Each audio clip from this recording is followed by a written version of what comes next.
সবাই দাঁড়ান আর গোলযোগ বন্ধ করুন। মহামান্য হাকিম সাহেব এজলাসে আসছে।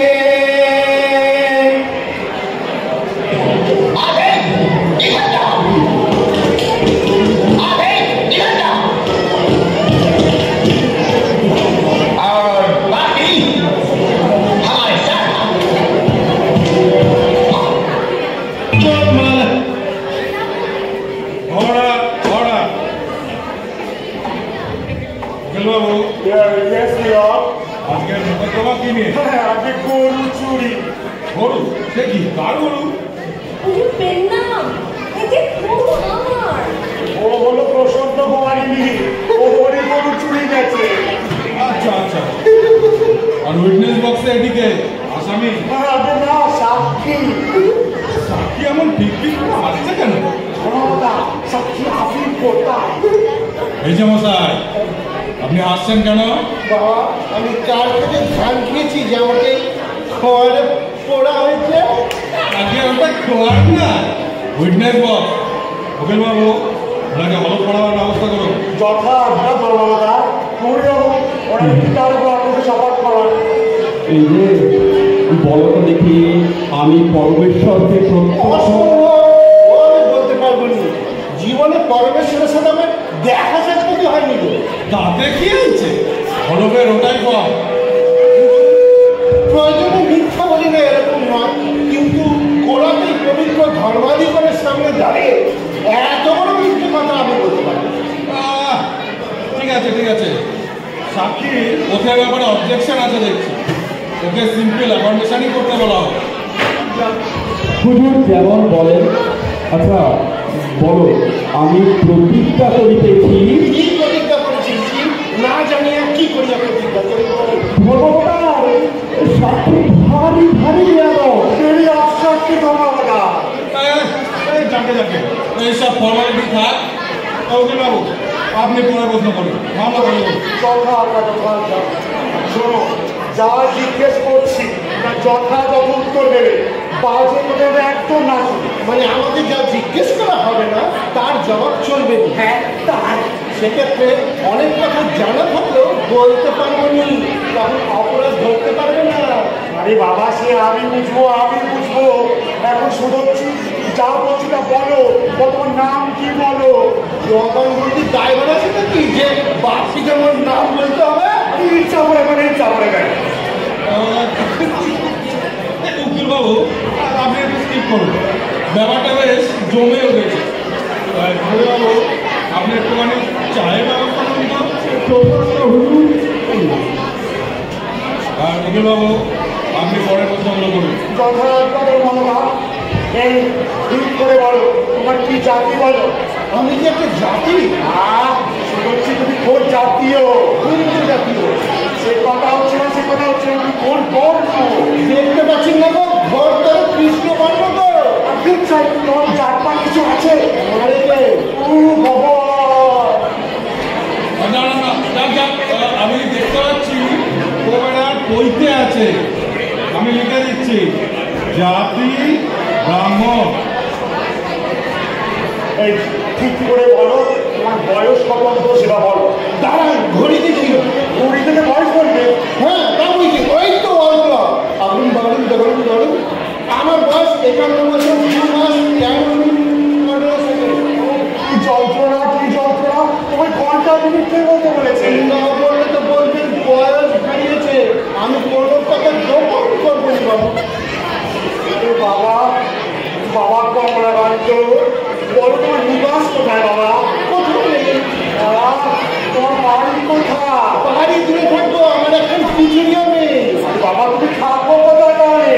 যেখানে খাই দিতে সেখানে। তুমি এখন কোথায় আছো বাবা? এই কথা শিখে উত্তর দেয় না। বলি, কতক্ষণ ছিলে কোথায়? একজনের দোকানে। হুজুর, দেখে দিয়ে আর পারা যাচ্ছে না। আর বকাবকিতে কাজ নেই, আমি লিখে দিচ্ছি, এর কোনো আইডিয়া নেই। আপনি পরে প্রশ্ন করুন। তাই হোক বাবা, তাই হোক। এই তোর পেশা কি বলতো? পেশা? আমি কি উকিল না বারণ না? ও অসম্ভব। বলি রোজগার কি করে? মাল কি করে? ভাতের সাথে ডাল, মেখে গড়াসে গড়াসে জল ঝোঁকানো করি। সেই ডালপাত কি করে রোজ জোটে কথা বলতে পারি না। ভগবান জোটাবে জোটে। কিছু উপার্জন তো করো আর কি। এক পয়সা নয় গো, এক পয়সাও নয়। তাহলে কি চুরি করো? তাহলে তো ইতিপূর্বে আপনার স্মরণপন্ন হতাম। সে রোজগারের ভাত আপনি তো পেতে। সাংঘাতিক অপমান, সাংঘাতিক অপমান। আমি এই সবার মধ্যে কিছু দেখতে পাবো। আমি জানি এই বাবা নিচে কথা কয় না। তোমরা ঝাঞ্জি যাচ্ছ তাই এমন বলছে। এই বাবুদের আমার পেশা, এ বাড়ি ও বাড়ি খেয়ে বেড়ায়, তাকে শুধাচ্ছ উপার্জন। বুদ্ধি বেশ করতে। এই তাই হোক গুরু, আপনি দয়া করে দেখুন এসব ভিক্ষা। কি কমলাকান্ত চক্রবর্তী ভিকিনি? সে কি ঠাকুর, ইত্যাদিন আমার থেকে আপেল চেয়ে খাও না? আপনি কি পয়সা হলো না? বুঝুন, আমি কারোর কাছ থেকে এক পয়সা ভিক্ষে চাই না। আরে কাজ বাজে তো কিছু করো নাকি? সেখানে কি লিখবো হেয়া চক্রবর্তী?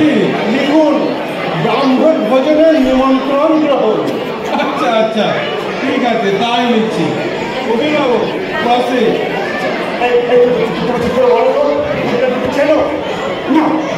সেটি ঠাকুর, চিবোটা কাল আমার দুধ করে খেতে, আজ সুদর্শ চিনি না। তোমার দুধ দই চিনি না, কথা তো বলছি না। বিলক্ষণ চিনি। যখনই দেখতে পাই 1 পোয়া দুধে 3 পোয়া জল আর ঘরের থেকে দই ফিকে, তখনই বুঝতে পারি কাল প্রসন্ন নই দুধ।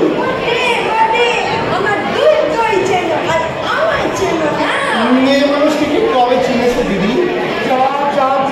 বোঝা গেল তুমি বাড়িতে চেনো।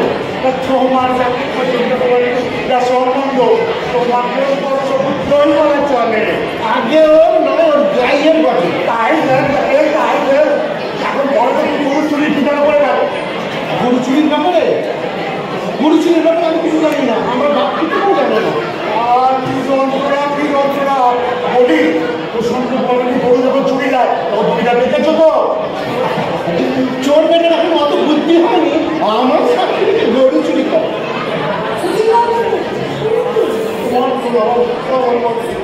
ও বাবু, ও কিছু সত্যি নয়, একেবারে গরু চেনে।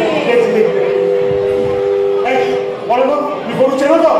চিনি বই কি, নইলে আপনার সাথে এত মুস্তার আছে। ভগবান করছে। Order order. হেয়া চক্রবর্তী, তুমি আদালতের কাজে বড় বিঘ্ন ঘটাচ্ছ। এর জন্য তোমার 4 টাকা জরিমানা হলো। আপনার কৃপা হুজুর, তার জরিমানা আদায়ের ভার কার উপর? কেন? তাই জন্য তুমি কি করবে? ইহলোকে তো আমার থেকে জরিমানা আদায়ের কোনো সম্ভাবনাই নেই। তো যিনি জরিমানা আদায় করবেন তিনি পরলোকে যেতে প্রস্তুত তো? জরিমানা আনাদায় কয়দিন যাবে? হুজুর, কতটুকু দেবে হুজুর? জরিমানা না দিতে পারলে 4 মাস কয়েক। হুজুর, আমাকে 6 মাস করা যায় না? আবার বেশি মেয়াদ চাইছো কেন? হুজুর, সময়টা ভালো যাচ্ছে না। ব্রাহ্মণ ভোজনের নেমন্তন্ন আর সেভাবে পাই না। গরিব ব্রাহ্মণ যদি জেলে যেত, ওকে 2-4 দিনের জন্য খাওয়া পড়ার ব্যবস্থাটা হতো। হুজুর, আপনি একটা ব্যবস্থা করে দিন। আর গোল গোল না করেও জল মন্দিরে দাও বাবা, সব জরিমানা মাফ করে দেবো।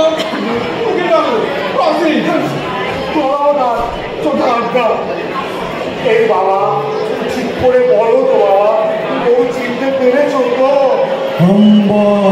চিনেছি বইকে, কিভাবে? ওই হাম্পা হবে। কার গরু? তবে বিক্রি দাও, গরু তোমার। আমার না কথা, আমিও গরুর দুধ খেয়েছি, দই খেয়েছি, ছানা খেয়েছি, মাখন খেয়েছি, ননি খেয়েছি। ওগুলো আমার হলো না। দেখি কি পারিস বলে গরু তারা না। উইটনেস হস্টাই আমাকে ক্রস করো। আমাকে ক্রস করবে? তা নৌকা না সাঁতরে দেবে? শোনো পাছাদার, তুমি এখনো অত বড় হনুমান হবি যে কমলাকান্ত সাগর পাবে। এই লোকটা বাতুল, এতে তো আপনার কিছু পাওয়া যাবে না। আপনি পিঠে না না না, আর তোমাদের সময় নষ্ট করা যাবে না। হেয়া চক্রবর্তী, তুমি আমার যেতে পারো। আমার বিক্রি, আমার বিক্রি, আমার বিক্রি।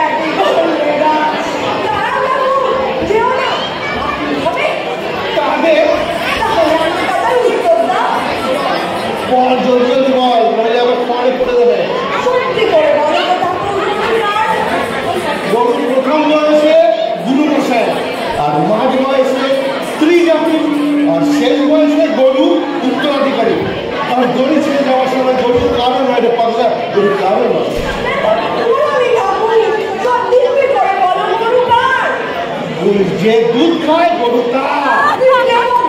গরু আমার নয়। ও গরু যদি তোর হয় তাহলে বেঙ্গল ব্যাংকের সমস্ত টাকা আমার। তুই শুধু সারা জীবন দুধ করি না, শুধু বেঁচেই বলি ও গরু তোর হলো। যা যাবে যে যা, গরু চোরকে ছেড়ে দে। বাচ্চাটি বামুন, দুটো দুধ খেয়ে বাঁচুক। চলি উকিল সাহেব, খাতুন সাহেব নাম।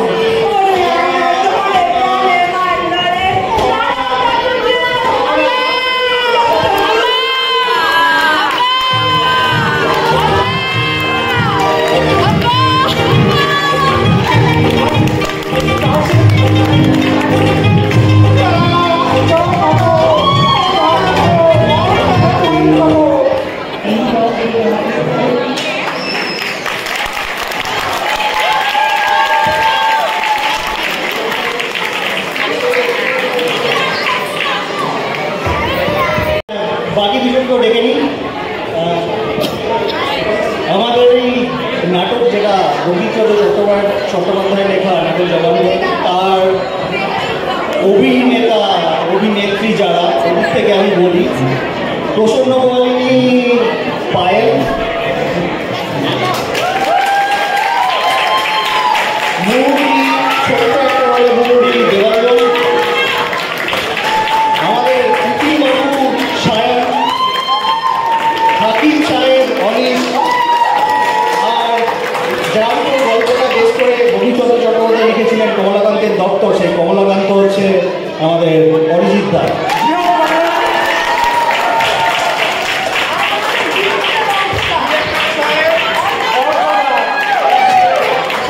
যার প্রেরণায় এই নাটক করা, জীবনে করার জন্য নাটক করিনি, প্রথম করলাম অর্ক, এবছরের সেরা আবিষ্কার নাটক কোম্পানি আমরা খুলবো। যারা ইন্টারেস্টেড আমাদের সাথে যোগাযোগ করবে। ধন্যবাদ।